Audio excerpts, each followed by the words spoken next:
Nandito na yung taga-bundok. Pumunta na sa bundok para tumingin ng mga bundok.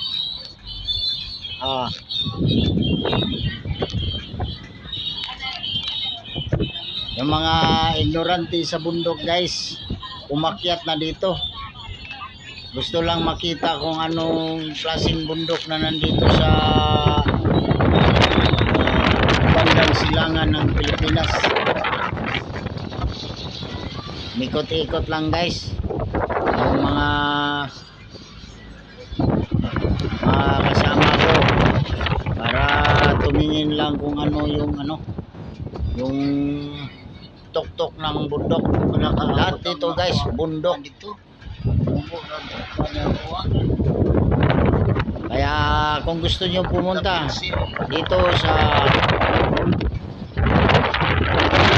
Luzon, basta sa Luzon to, guys, sa dulo ng Luzon, makyat kami dito sa bundok para tumingin lang ng bundok.